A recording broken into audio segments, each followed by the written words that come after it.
আমি 1 packet chowmein নিয়েছি। তো এই চাউমিনটাকে এখন আমি রান্না করব।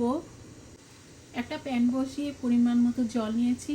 এখন এই জলটা যখন ফুটতে শুরু করবে তো তখন আমি চাউমিনগুলো দিয়ে দেব একটু পরিমাণ মতো লবণ, টেস্ট অনুযায়ী 1/2 চামচের মতো দিয়েছি।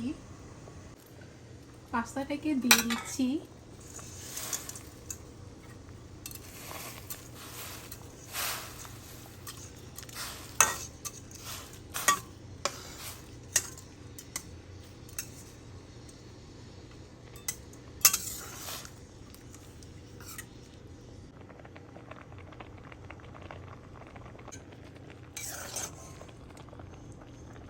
চাউমিনটা আমার হয়ে গিয়েছে।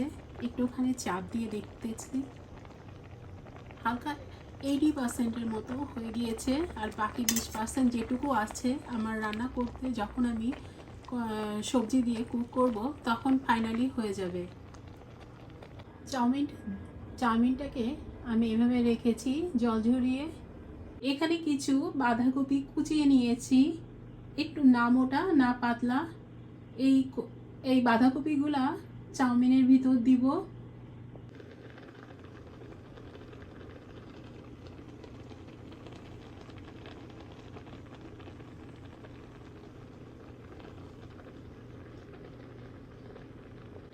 এখান থেকে পরিমাণ মতো নিয়ে চাউমিনটা তৈরি করব।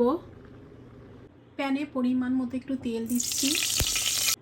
এবার একটুখানি তেলটাকে সব প্যানের চারিদিকে একটু ছড়িয়ে দেব।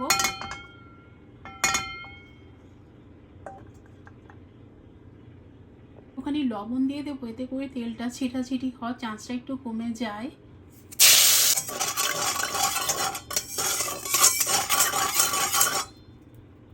মরিচ কুচি দেব, কিছু গাজর, একটু বিনস,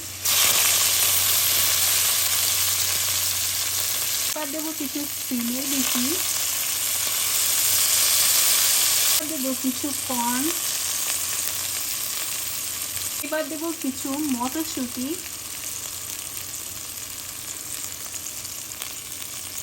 এবার দেবো বাঁধাকপি,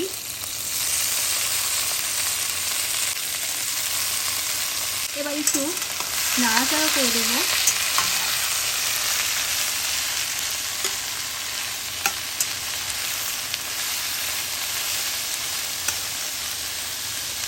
সবজিটাকে আমি হালকা ভাজা করে তৈরি করে নেব। এবার আমি সবজির ভিতর অল্প একটু তেল অ্যাড করব। আমি সানফ্লাওয়ার অয়েল দিয়ে রান্নাটা তৈরি করছি। সবজিটা আমার ভেজে নেওয়া হয়ে গিয়েছে। তো এবার চাউমিনটা অ্যাড করব।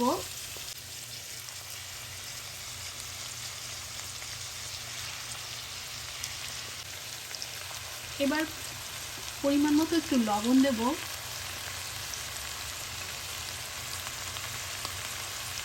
অল্প একটু চিনি দেব, সুগার।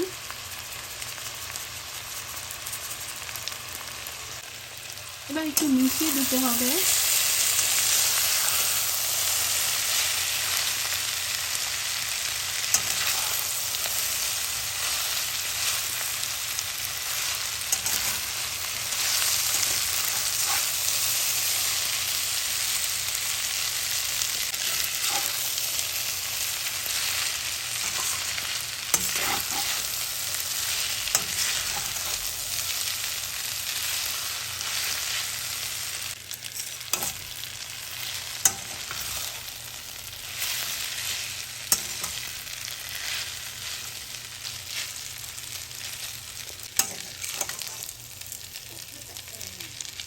সবজির সাথে একটুখানি নেড়ে চেড়ে হালকা ভেজে নেব।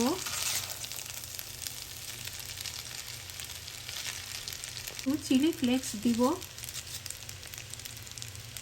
গোলমরিচের গুঁড়া,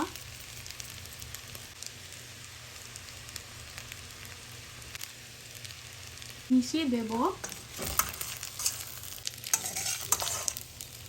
এবার একটু মিশিয়ে দিচ্ছি।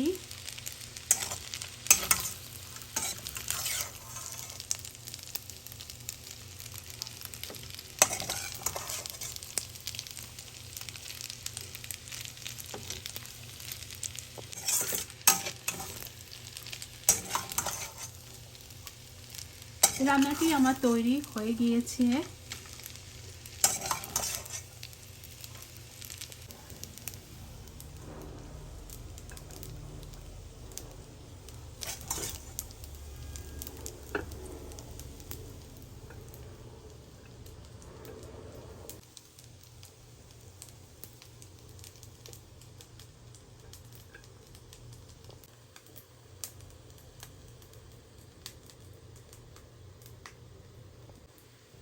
দর্শক খুব সহজেই তৈরি করে নিলাম ভেজিটেবলস চাউমিন।